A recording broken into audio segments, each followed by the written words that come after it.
So hello everyone, कैसे हैं आप सब। आई होप आप सब लोग बहुत अच्छे होंगे। आज फिर से मैं एक क्लास लेकर आई हूँ जिसमें हम एनसीईआरटी की वैल्यू जानेंगे हमारे एग्ज़ाम में, जो कि सीटेट एग्ज़ाम है। जिन बच्चों का सीटेट पेपर 2 है और जो बच्चे हिस्ट्री के लिए प्रिपेयर कर रहे हैं वो क्लास ये ज़रूर देखें। इसमें ये प्रीवियस ईयर क्वेश्चन है और कौन सा क्वेश्चन किस चैप्टर से लिया गया है, किस पेज नंबर से लिया गया, कैसे बना है, इन सारी चीज़ों पर हम इस क्लास में डिस्कशन करने वाले हैं। ठीक है, तो इस क्लास को देखने के बाद आई होप आप लोग ये क्वेश्चन नहीं करेंगे कि क्या एनसीईआरटी पढ़ना ज़रूरी है। तो ये क्वेश्चन मेरा आपसे है, तो कमेंट बॉक्स में आंसर ज़रूर लिख देना कि ज़रूरी है या नहीं है। तो चलो विदाउट टाइम वेस्ट किए हुए हम पहला क्वेश्चन रीड करते हैं। पहला क्वेश्चन आप देख पा रहे हो, ये है। क्या कह रहा है पहला क्वेश्चन? कह रहा है कि गेहूं और जौ गेहूं जौ जैसे फसल उगाने के सर्वप्रथम साक्ष्य निम्नलिखित में से किस स्थान पर मिले हैं। यानी कि जो गेहूं जौ है उसका सर्वप्रथम साक्ष्य। ठीक है, क्वेश्चन को ध्यान से पढ़ना है पहले, देन आंसर करेंगे। तो जो सर्वप्रथम साक्ष्य है, एविडेंस है, वो सबसे पहले कहाँ पर मिले हैं। तो ऑप्शन आपके ये रहे, देख लो आप। ठीक है, पहला ऑप्शन है कि नीलगिरी पहाड़ियाँ, गारो पहाड़ी, मालाबार पहाड़ी, सुलेमान या किरथर की पहाड़ी। ये जो क्वेश्चन है ये 6 क्लास की एनसीईआरटी है, हिस्ट्री यानी कि हमारे अतीत फर्स्ट, उसके फर्स्ट चैप्टर और क्या कहते हैं पेज नंबर 2 से लिया गया ये क्वेश्चन है। देखो मैं दिखाती हूँ, मैंने पेज लगाया हुआ है, ये देखो यहाँ पे आप, पेज नंबर 2 है, आप देख लेना, मैच कर लेना। तो चलो पहले हम ये कुछ लाइनें मैंने हाईलाइट की हैं उन्हें पढ़ते हैं, देन आंसर करेंगे। आप पढ़ पा रहे हो कि सुलेमान और किरथर की पहाड़ियों का पता लगाओ। ठीक है, यहाँ जो मैप दिया है ये मैप बहुत इंपॉर्टेंट होते हैं, इनको भी मैं अच्छे से डील करवाऊंगी, आपको पढ़ाऊंगी इनके बारे में। ठीक है, क्या लिखा है? सुलेमान और किरथर की पहाड़ियों का पता लगाओ। ठीक है, फिर क्या लिखा है? जहाँ लगभग 8,000 वर्ष पूर्व स्त्रियों पुरुषों ने सबसे पहले क्या करे थे? गेहूं और जौ जैसी फसलों को उपजाना शुरू किया था। ठीक है, जब सबसे पहले गेहूं और जौ सुलेमान और किरथर की पहाड़ियों पर उगाया गया है तो साक्ष्य भी कहाँ मिला होगा पहले बताइए। तो साक्ष्य भी हमारा सुलेमान और किरथर की पहाड़ियों पे मिला होगा। तो आपने देखा आंसर यहीं मिला, क्वेश्चन भी यहीं मिला, सारी चीज़ें यहीं मिली। तो आंसर क्या हो जाएगा बताइए? आंसर क्या हो जाएगा? आंसर हमारा 4 हो जाएगा। क्या? सुलेमान और किरथर की पहाड़ियों पर सबसे पहले गेहूं और जौ के साक्ष्य मिले थे। ठीक है, नेक्स्ट क्वेश्चन की ओर चलते हैं। ये क्वेश्चन देखिए आप, मैं इसे जूम आउट करती हूँ। ये क्वेश्चन क्या कह रहा है, थोड़ा सा प्रॉपर फोकस कर लेंगे, मैं पढ़ के सुना दूंगी अगर दिख नहीं रहा। क्वेश्चन कह रहा है कि इतिहास की गूढ़ लिपि का अर्थ निकालने, ठीक है, लिखने पुरातात्विद का एक महत्वपूर्ण भूमिका निभाते हैं। जो पुरातात्विद होते हैं वो जो हमारी लिपियां हैं, गूढ़ लिपियां हैं, यानी कि छुपी हुई लिपियां हैं, उनको ढूंढने में महत्वपूर्ण भूमिका कौन निभा रहे हैं? पुरातात्विद। तो पुरातात्विद के बारे में बताना है। निम्नलिखित में से उनके काम की प्रकृति के बारे में कौन सा सही नहीं है। ये नहीं पे बहुत ज़्यादा फोकस करना, क्योंकि ये नहीं क्या करता है, हमारे क्वेश्चन का आंसर गलत ही करवा देता है और हमें नंबर नहीं लेने देता है। ठीक है, तो मेनली पर्पस क्या है कि ये पुरातात्विक जो शब्द है इसका क्या मतलब है, ये कहाँ क्या है ये, तो इसके बारे में जानेंगे। पहले ऑप्शन पढ़ लें। ठीक है, ऑप्शन पढ़ते हैं। पहला ऑप्शन क्या है? पहला ऑप्शन है कि जानवर, पक्षियों, मछलियों की हड्डियां ढूंढना, लिखित सामग्री लेखों की जांच करना, भवनों, चित्रों और एवं मूर्तियों के अवशेष का अध्ययन करना। फिर फोर्थ क्या है? औजार, हथियार, बर्तन, पेन आदि की प्राप्ति के लिए छानबीन और खुदाई करना। तो आपने क्वेश्चन अच्छे से पढ़ा। चलो आंसर हम आपसे नहीं पूछेंगे, आंसर हम एनसीईआरटी से ढूंढेंगे। क्या कह रहा है? पुरातात्विक ने जो खोजें की हैं प्रकृति के बारे में, उनमें कौन सा सही नहीं है। ठीक है, चलो कोई बात नहीं, आप टेंशन नहीं लो, टेंशन मैं ले रही हूँ। एनसीईआरटी से मैं आपको आंसर ढूंढ के बताती हूँ। तो ये आपका चैप्टर 2 से लिया गया क्वेश्चन है। कहाँ से लिया गया है? सॉरी, चैप्टर 1 से लिया गया क्वेश्चन है और पेज नंबर 5 से लिया गया क्वेश्चन है, आप देख पा रहे हो। ठीक है, चलो रीड करें क्या लिखा है। देखो यहाँ पे पुरातात्विद कहलाता है। कौन कहलाता है? मैं प्रॉपर पैराग्राफ नहीं पढ़ रही हूँ, बस वही लाइन हाईलाइट की है जहाँ से क्वेश्चन आया है। ठीक है, सो दैट कि आपको एनसीईआरटी की इम्पोर्टेंस पता चले। अगर आप एनसीईआरटी नहीं रीड करोगे तो 60 मार्क्स का आपका एसएसटी आता है, सब्जेक्ट आता है, वो आपका बेड़ा गर्क कर देगा। ठीक है, चलो आगे बढ़ते हैं। क्या लिखा है? पुरातात्विद पत्थर ईंट से बनी इमारतों के अवशेष और चित्रों तथा मूर्तियों, ठीक है, यहाँ पे आ जाओ, का अध्ययन करते हैं। किन का अध्ययन कर रहे थे, देख पाया आपने, किसका, पुरातात्विक पत्थर ईंट से बनी इमारतों के अवशेष चित्रों तथा मूर्तियों का क्या करते हैं, अध्ययन करते हैं। तो यहाँ पे आ जाओ, यहाँ क्या लिखा है, यहाँ लिखा है कि कहाँ गया, ये देखो, चित्रों भवनों और मूर्तियों का अध्ययन करते हैं, ठीक है। तो ये क्या है स्टेटमेंट, ये सही हो गया आपका। फिर आगे आते हैं, यहाँ आ जाओ, क्या लिखा है यहाँ पे देखो, वे औजार हथियार बर्तनों तथा आभूषणों की प्राप्ति के लिए छानबीन व खुदाई करते हैं। फिर क्या लिखा है, पुरातात्विक जानवरों और मछलियों, चिड़ियों तथा मछलियों की हड्डी ढूंढते हैं। आपने ऑप्शन पढ़े, ठीक है। चलो यहाँ आते हैं, आपको आंसर दिखाते हैं। क्या लिखा है, पहला मछलियों पक्षियों, जानवरों पक्षियों मछलियों की हड्डियाँ ढूंढना, तो ये ऑप्शन क्या है आपका, राइट है। फिर चित्रों वाला ये मैंने करवा दिया था। फिर क्या है यहाँ पे, औजार हथियारों बर्तनों पेन आदि की प्राप्ति का छानबीन खुदाई करते हैं। देखो पूरा डिट्टो स्टेटमेंट आया, देखो औजार हथियार बर्तनों, ठीक है, पेन नहीं है यहाँ पे, कोई बात नहीं, आदि के लिए प्राप्ति के लिए छानबीन तथा खुदाई करते हैं, ठीक है। तो इन तीनों के बारे में यहाँ दिया गया है, किसके बारे में नहीं दिया गया है, तो इसके बारे में नहीं दिया गया है, यानी कि लिखित सामग्री लेखों की जांच पुरातात्विक के अंडर नहीं आ रही है। तो ये वाला आंसर क्या हो गया, सही, क्योंकि पूछा गलत है तो आंसर भी गलत बताना पड़ेगा हमें। तो ये गलत है और ये तीनों सही हैं। तो आपको पता चला एनसीईआरटी से क्वेश्चन कैसे बनते हैं। चलो कोई बात नहीं, नेक्स्ट क्वेश्चन और देखते हैं हम, ठीक है। नेक्स्ट क्वेश्चन क्या कह रहा है, पहले क्वेश्चन पढ़ते हैं, देन हम आंसर ढूंढेंगे, ठीक है। चलो, निम्नलिखित में से कौन सा शब्द इतिहास में पुरा स्थल, क्या लिखा है, पुरा स्थल की सही व्याख्या करता है। तो आपकी एनसीईआरटी में एक छोटा सा बॉक्स दिया गया है, बॉक्स से ये क्वेश्चन बना है, छोटा सा बॉक्स है, वो बॉक्स को आप लोग इग्नोर करते हो जनरली, वो नहीं करना है, वहाँ से क्वेश्चन उठ के सीधे आया है, ठीक है। चलो ऑप्शन पढ़ लेते हैं, क्या लिखा है यहाँ पे, नहीं है तो पूरा प्रॉपर पढ़ेंगे। वह स्थान जहाँ पत्थरों के औजारों का निर्माण किया जाता है, जो पुरा स्थल होता है वो कौन सा स्थल होता है, जहाँ पर पत्थरों का निर्माण किया जाता है। या फिर वह स्थान जहाँ पर औजार बर्तन और इमारतों जैसी वस्तुओं के अवशेष मिले हैं। या फिर जहाँ पर आखेट और खाद्य संग्राहक हैं। या फिर वह स्थान जहाँ पर इंजीनियर कार्य के अवशेष मिले हैं। चलो आंसर हम यहाँ से ढूंढेंगे, वहाँ नहीं जाएंगे, ठीक है, यहाँ से ढूंढना पड़ेगा आंसर हमको। ये है छोटा सा बॉक्स आपका एनसीईआरटी चैप्टर, मैं आपको बता दूँ चैप्टर है आपका 14, सॉरी पेज नंबर है 14, पेज नंबर 14 है। तो ये आपका आई होप सेकेंड चैप्टर से लिया गया है, आई होप मैं क्लियर कर दूँगी, कोई बात नहीं। तो ये सेकेंड चैप्टर, हाँ ये सेकेंड चैप्टर से लिया गया है और आपका चैप्टर है 2 और पेज नंबर आपका हो जाता है 14, ठीक है। चलो पढ़ें इसको, क्या लिखा है इसमें, पुरा स्थल, पहले ही देखो लिखा है ना, पुरा स्थल उस स्थान को कहते हैं जहाँ पर क्या मिल रहा है, औजार बर्तन इमारतें जैसी वस्तुएं मिल रही हैं। क्या मिल रही हैं, औजार बर्तन इमारतें जैसी वस्तुएं के अवशेष मिलते हैं। और क्या, ये ज़मीन के ऊपर, अंदर, कभी कभी समुद्र के नीचे तल पे भी पाए जाते हैं। आपने ये पढ़ा। चलो अब हम सीधे आंसर की ओर चलते हैं, ठीक है। आंसर क्या है बताओ, बताइए आंसर क्या है इसका। देखो ये देख पा रहे हो ना आप, सीधा सीधा लिखा है, सीधा लिखा है कि यह स्थान जहाँ पर औजार बर्तन इमारतें जैसी वस्तुओं के अवशेष मिलते हैं।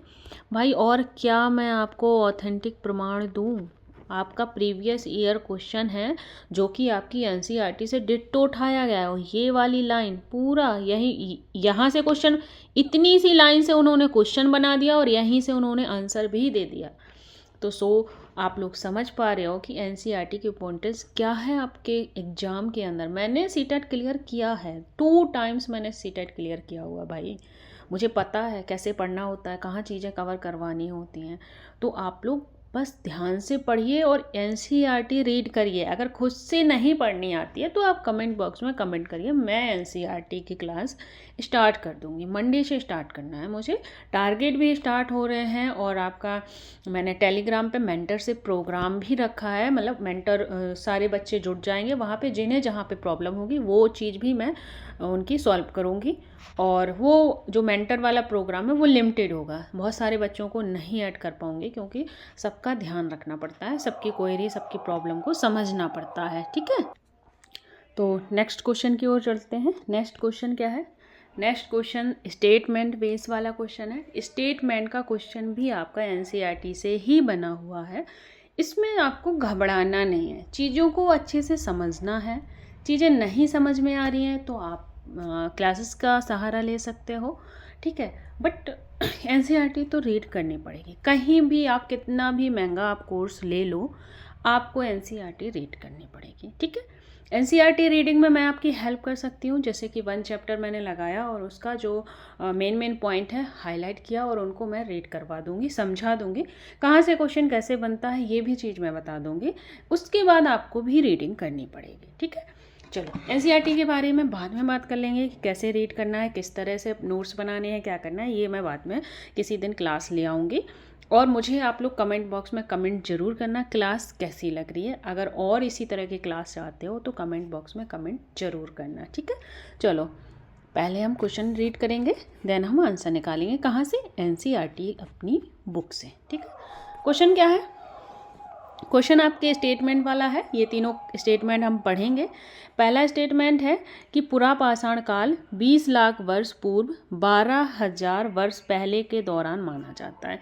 जो पूरा पाषाण काल है वो 20 लाख साल पहले 12,000 वर्ष पहले के दौरान माना जाता है।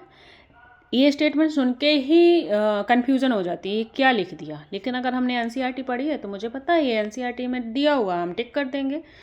ठीक है, दूसरा क्या कह रहा है? इस काल को 3 भागों में बांटा गया। किस काल को? पूरा पाषाण काल को, आरंभिक, मध्य और उत्तर में। ठीक है, मानव इतिहास की लगभग 99% जो कहानियां हैं इसी दौरान घटित हुई थी। किस दौरान? पूरा पाषाण काल के दौरान। ठीक है, अब यहाँ पे आपके ऑप्शन दिए गए हैं, ए बी सही है, बी सी सही है, बी सी सही है या फिर ए बी सी तीनों सही है। ठीक है, देख लिया क्वेश्चन। चलो अभी हम यहाँ पे आएंगे। ये देख पा रहे हो चैप्टर नंबर क्या है? 14 और पेज मैंने शायद आपको बता दिया है। हाँ, चैप्टर 14 है। अभी जो मैंने पिछला क्वेश्चन करवाया ना, ये 14 पेज नंबर 14 से ही आया हुआ है।